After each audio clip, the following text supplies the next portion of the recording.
పార్టీలో ఏదైతే కార్యకర్తలు అందరూ కుటుంబంగా వెళుతూ ఏదైతే జగన్మోహన్ రెడ్డి గారు పేదరికాన్ని నిర్మూలించి ప్రతి చిన్నవాడిని కూడా ధనవంతులు చేయాలనేటువంటి ఆలోచనలో గవర్నమెంట్ పెద్దోడి ఏమంటే కోతలు కొత్తాం 500 ఇవ్వండి, రేపు కోత కోసి పెడతాం, లేదా రేపు ఊడికి కొత్తాం, ఒక 500 ఇవ్వండి అని గుమ్మాలు అరిగిపోయి తిరిగిన ఇవాళ ఎవరికి చేయి చేసుకుండా మన కాళ్ళ మీద మనం నిలబడగలుగుతున్నామంటే అది ఈ పెన్షన్లు కానీ ఆరోగ్యశ్రీ కానీ మరి ఆ రోజుల్లో గుర్తుగా తెచ్చుకోండి. ఒకసారి ఎవరికైనా రాని జబ్బు ఏదైనా వస్తే అయ్యో పాపం అనేటువంటి రోజులు ఎవరు సరే ఆరోగ్యశ్రీ అనేటువంటి పథకాన్ని పెట్టి ఇవాళ ఎంత ప్రమాదకరమైన జబ్బు వచ్చినా నాకేం భయం లేదు, గవర్నమెంట్ చూసుకుంటుందని భరోసా తీసుకొచ్చి గవర్నమెంట్ తీసుకొచ్చి గుమ్మంలో తీసుకెళ్తారు.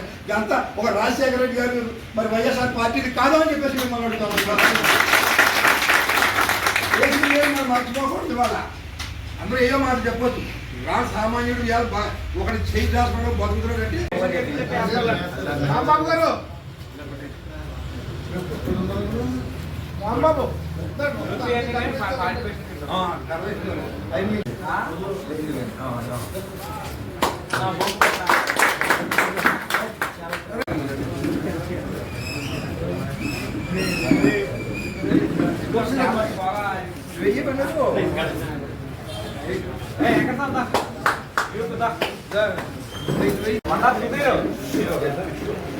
కొప్పత్తి రాంబాబు గారి ఇంటి ప్రాంగణంలో గ్రామ వైఎస్ఆర్ పార్టీ సాధారణ సమావేశం జరిగింది. ఈ సమావేశంలో ఈ క్రింది వారిని గ్రామ కమిటీ సభ్యులుగా నియమిస్తూ తీర్మానించడమైనది. ఆ సభ్యులు ఓకే, థ్యాంక్ యూ.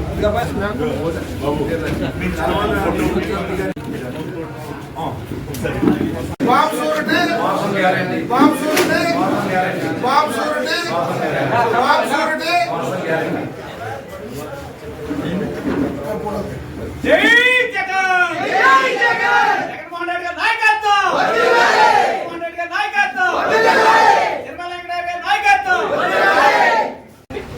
రాంబాబు బాగా సీనియర్ లీడర్ ఆ సెక్రటరీ ఆయనే ఊళ్ళో స్కూల్ కాలేజీలో నియోజకవర్గ ఇన్ఛార్జ్ గారు వెంకటరెడ్డి గారికి, అలాగే పార్లమెంట్ నియోజకవర్గ ఇన్ఛార్జ్ గారు మొదల మేడం గారికి, కేఎస్ఆర్ గారికి, తెల్లకొండ గారికి, ఇంకా మధ్య సంస్కృతంగా జనాల్లో తీసుకెళ్లాలనే దాని మీద ఒక ప్లాన్ ఆఫ్ యాక్షన్ మా గ్రామం తరపున మేమంతా కూడా వేసి దాంతో భాగంగా మాకు అడియంపేట నుంచి కుర్రోడు కానీ కాపూరు కానీ మా కాలేజ్ నుంచి కూడా అందరూ కూడా చాలా కోఆపరేట్ చేస్తున్నారు. పార్టీని చాలా అందరికీ విజ్ఞప్తి చేస్తున్నాను.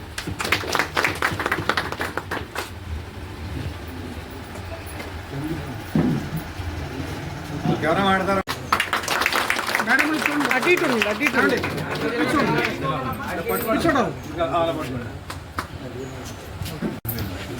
పార్టీ ఇన్ఛార్జ్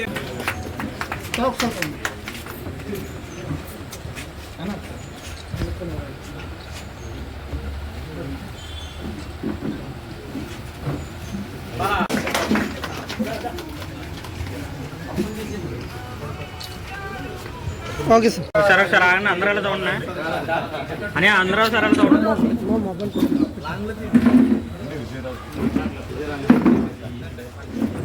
కొంచెం చెయ్యాలి కట్టండి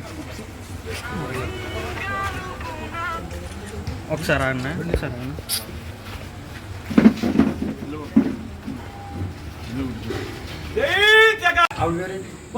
చూడండి ఓకే మేడం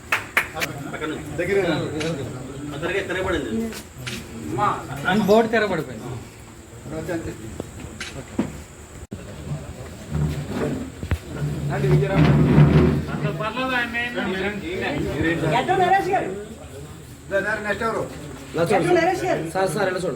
చూడండి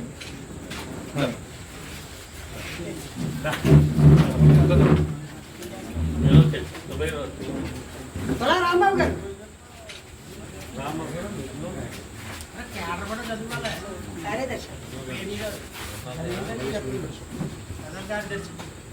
అదే సూర్యాన్ని గారు సందీప్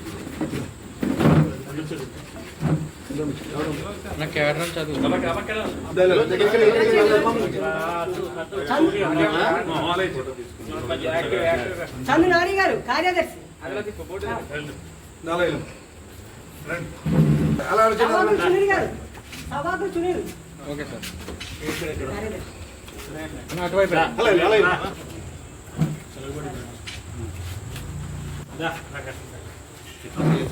చిలకపేట ప్రకాశం గారు చూసారా నేను లేదు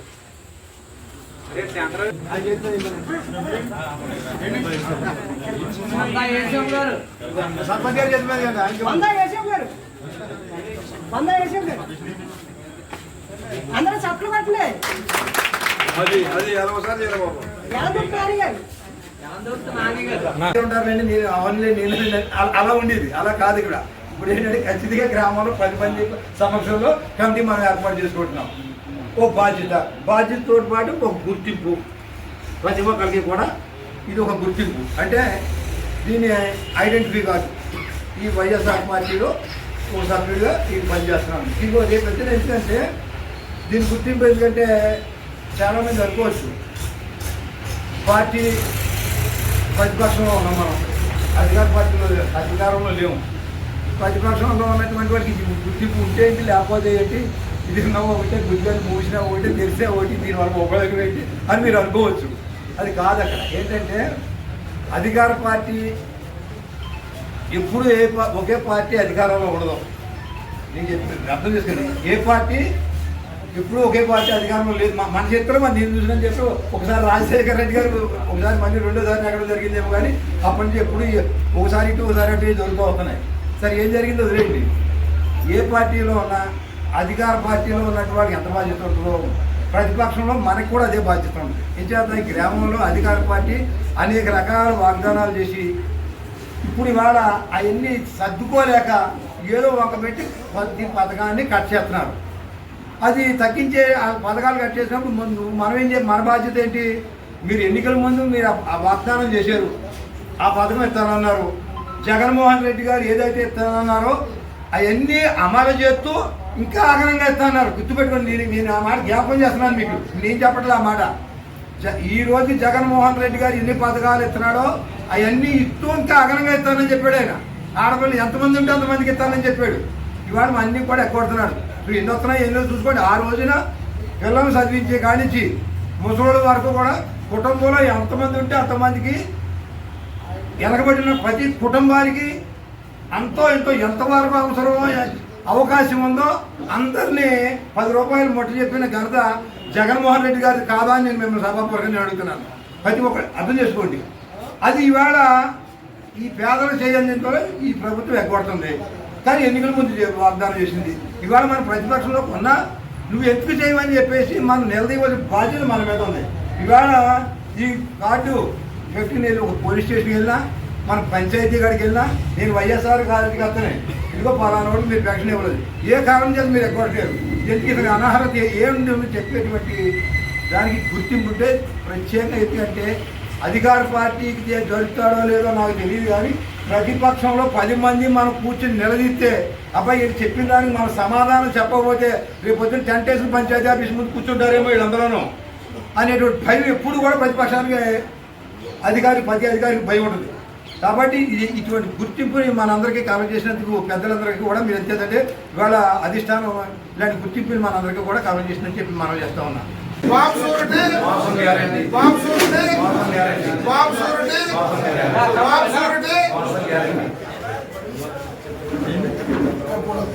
జై జగన్, జై జగన్, జగన్మోహన్ రెడ్డి గారి నాయకత్వం వర్ధిల్లాలి, జగన్మోహన్ రెడ్డి గారి నాయకత్వం వర్ధిల్లాలి, తిరుమల వెంకటరావు గారి నాయకత్వం వర్ధిల్లాలి. కొంచెం ధైర్యంగా మనోధైర్యంతో ఉండమని చెప్పేసి ఆయన చెప్పడం జరుగుతుంది. ఈవేళ భీమవరం పరిస్థితులు తీసుకుంటే ఓ రకంగా చెప్పుకోవాలంటే అక్రమ మద్యం దుకాణాలు, అక్కడికి వెచ్చలేదుగా మద్యం దుకాణాలు, అలాగే క్లబ్బుల్లో జోదం, దీన్ని బాగా రాజ్యాంగ చట్టపరంగా దాన్ని లీగలైజ్ చేసేసి చేస్తుంటే కూడా అందరూ కూడా నాయకులందరూ కూడా ఈవేళ చోద్యం చూసినట్టు చూస్తున్నాం. మన ఈ 3 సంవత్సరాలు 4 సంవత్సరాల కాలం కూడా మనం ధైర్యంగా ఎదుర్కొని మనకి అందరూ కూడా మనోధైర్యంతో నిలబడాలని నాకు ఈ అవకాశం ఇచ్చిన పెద్దలందరికీ నాకు కృతజ్ఞతలు తెలియజేస్తాను. లేదనే కరుడుగట్టిన తీవ్రవాదులు అందరూ చాలా మందిని చూశాను నేను ఈ ఊర్లో. అటువంటి వాళ్ళు ఉండబట్టి ఈ రోజుకి కూడా నాకు పెద్ద అని చెప్పారు, వయసులో చిన్నవాడైనా కూడా అనుభవంలో చాలా పెద్దవాడు జగన్మోహన్ రెడ్డి అని. అంటే ఆయన మనకన్నా ఎన్ని ఎలక్షన్లు ఎంతమంది నాయకులు ఆయన చూసుంటాడు. అటువంటి ఆయన కూడా ఈరోజు వచ్చి మాట్లాడుతున్నారంటే మన వైఎస్ఆర్ కాంగ్రెస్ పార్టీ ఎక్కడికి చెక్కు చెదరలేదు. మనం ఏంటంటే కలయిక కొంచెం లేట్ అయింది అంతే. ఎందుకంటే ఓడిపోయాక సంవత్సరన్నర కాలం పాటు మనం రకరకాల ఇబ్బందుల్లో మనం ఉన్నాం. ఎంతోమంది నాకు తెలిసి దీనిలో కూడా కేసులు కట్టించుకున్న వాళ్ళు ఉన్నారు, చాలామంది ఉన్నారు. జగన్మోహన్ రెడ్డి గారు ఒకటే మాట చెప్పారు, మీరు ఆళ్ళ మీద కేసులు నా మీద కట్టండి. 16 నెలలు నా మీద జైల్లో పెట్టినప్పుడు నేను బెదరలేదు, 4 సంవత్సరాలు పెట్టినా వాళ్ళ మీద ఎందుకు నా మీద పెట్టను. కానీ నెక్స్ట్ జగన్ 2.0లో కార్యకర్తే నా బలం. నేను చేసిన చిన్న పొరపాటు ఏంటంటే పరిపాలన మీద నా దృష్టి ఉంది తప్ప కార్యకర్త మీద నా దృష్టి లేదు. కానీ ఈసారి కార్యకర్త నా బలం. మళ్ళీ 2027లో పాదయాత్ర మొదలు పెడతాను. పాదయాత్రలో ప్రతి కార్యకర్తను కూడా పేరు పెట్టి పిలిచే విధంగా నేను నా ప్రణాళిక ఉంటుంది అని చెప్పి ఈరోజు మనం ఏదైతే బాబు షూరిటీ మోసం గ్యారంటీ కార్యక్రమం ఉందో అది ప్రతి ఇంటింటికి మనం తీసుకెళ్ళాలి. ఈరోజు మన పెద్దలు చాలామంది ఉన్నారు, వాళ్ళు మనకు వర్ణిస్తారు ఏం చేయాలి ఏంటనేది. మనందరం మళ్ళీ ఇప్పుడు కొత్త కమిటీలు కూడా ఎన్నుకున్నాం. ప్రతిసారి ఒక్కొక్కరికి అవకాశం వస్తూ ఉంటుంది. ఈరోజు నేను వయసులో అందరికన్నా చిన్నవాడిని, కానీ కొత్త జగన్ గారు చెప్తారు యువత ముందుకు రావాలని. అదే ఉద్దేశం ఈ వేదిక మీద ఉన్న పెద్దలందరూ కూడా నన్ను ఒక జిల్లా యూత్ ప్రెసిడెంట్గా నన్ను ఇది చేశారు. కాబట్టి మనం కూడా కష్టపడి మన స్థాయి మనం పెంచుకుంటే పార్టీ స్థాయిని పెంచుతా. కూటమి పార్టీ చేసే ఇటువంటి అలా చేసే ఇవన్నిటి తప్పుల్ని కూడా మనం జనాలకు తీసుకెళ్లాలని చెప్పి ఈ సభాముఖంగా అందరికీ తెలియజేసుకుంటూ ఇంత చక్కటి అవకాశం కలగజేసిన ఈ గ్రామ ప్రజలందరికీ కూడా నా హృదయపూర్వక నమస్కారాలు తెలియజేసుకుంటాను. బాబు షూరిటీ మోసం గ్యారంటీ అన్న కార్యక్రమంలో భాగంగా మీ గ్రామానికి విచ్చేసిన ముఖ్య అతిథిగా విచ్చేసిన భీమవరం ఇన్ఛార్జ్ చిరుమల వెంకటరాయుడు గారికి, కేఎస్ రాజు గారికి, మన విజయరామ్ గారికి, అలాగే దత్తాత్రేయ వర్మ గారికి, నరసింహస్వామి గారికి, సర్పంచ్ గారికి, మన మండలాధ్యక్షులు జల్లా కొండయ్య గారికి, సందీప్కి చెప్పినట్టుగా మీరు ఇక్కడ అందరూ కూడా పూర్తిగా వైఎస్ఆర్ కాంగ్రెస్ పార్టీకి కరుడుగట్టిన కార్యకర్తలు. ఇలాంటి వారు పార్టీకి ఉండడం చాలా బలం. మరి ఈ రోజున మనం ఓటమి పాలైనప్పటికీ కూడా వైఎస్ఆర్ కాంగ్రెస్ పార్టీ అంటే జగన్మోహన్ రెడ్డి గారి అధ్యక్షులు పనిచేస్తున్నామని చెప్పుకోవడానికి మనం గర్వంగా ఫీల్ అవ్వాలి. ఎందుకంటే చిన్న వయసు అయినప్పటికీ కూడా ఆయన ప్రజలకు ఏం కావాలి, ప్రతి కుటుంబానికి ఏమి ఇవ్వాలని తెలిసిన వ్యక్తి. మొట్టమొదటిసారి ముఖ్యమంత్రి అయినా కూడా పాదయాత్ర ద్వారా ప్రతి కుటుంబం యొక్క అవసరాలను తెలుసుకుని ఆయన మరి ఆరోగ్యశ్రీని 5 లక్షల నుంచి 25 లక్షలకు చేయడమే కాకుండా ఎంతమందికి సొంత ఇంటిని ఇవ్వడం, పిల్లలకి మరి సొంత తల్లిదండ్రులు కూడా చూడని విధంగా పౌష్టికాహారాన్ని ఇస్తూ నాడు నేడు ద్వారా స్కూల్స్ని అభివృద్ధి చేసి మన కుటుంబంలో పిల్లల దగ్గర నుంచి పెద్దవాళ్ళకి వృద్ధాప్య పెన్షన్స్ దగ్గర నుంచి మనకు కావాల్సిన ఇల్లు దగ్గర నుంచి మనకు కావాల్సిన ఆరోగ్యం దగ్గర నుంచి అన్నీ ఆయనే కుటుంబ పెద్ద ఎలా చూసుకుంటాడో ఆ రకంగా చూసుకుంటూ చక్కటి పరిపాలన అందించాడు.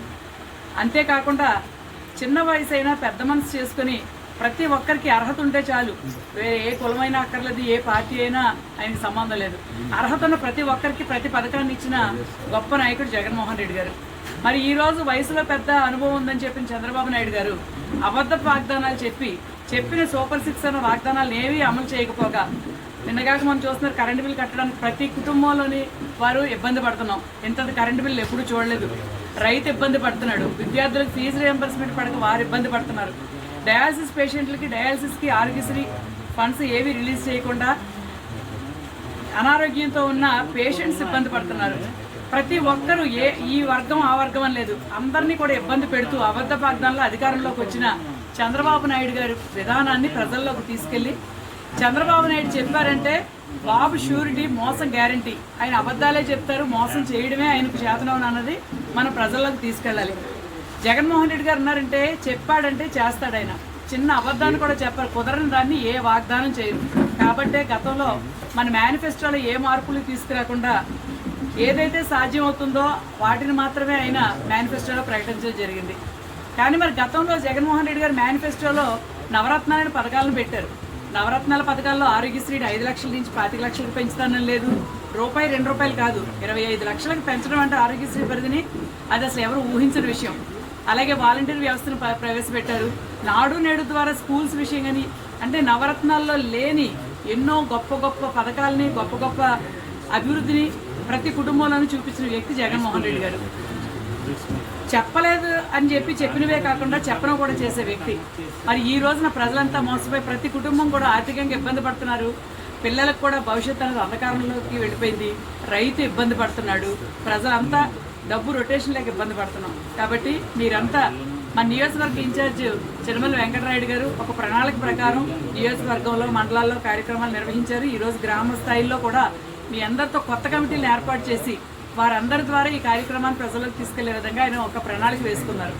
మరి ఇందాక మాట్లాడిన ఒక పెద్ద ఆయన చెప్పారు, నేను ఎప్పటి నుంచో ఎన్నికలు చూస్తున్నాను, ఎంత గొప్పగా ప్రజల పక్షాన్ని నిలబడిన నాయకులు రాజశేఖర రెడ్డి గారు, జగన్మోహన్ రెడ్డి గారు తప్పించి వేరే వారు లేరని చెప్పారు. అనుభవంతో వారు ఎన్నో ప్రభుత్వాలను చూశారు. పెద్దలు చెప్పింది నిజం. అలాగే ఇందాక విష్ణు గారు చేస్తున్నారని ఆయన కూడా చెప్పారు. చాలామంది సీనియర్ నాయకులు ఉన్నారు, వారికి గుర్తింపు దొరకట్లేదని చెప్పారు.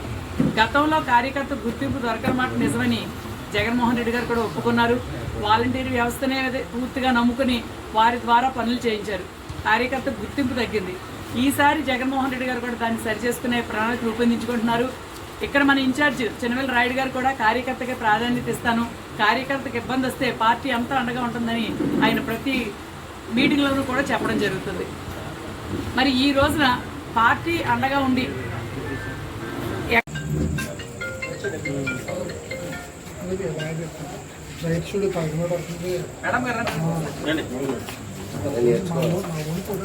జగన్మోహన్ రెడ్డి గారి నాయకత్వం, జగన్మోహన్ రెడ్డి గారి నాయకత్వం. జై జగన్, జై జగన్.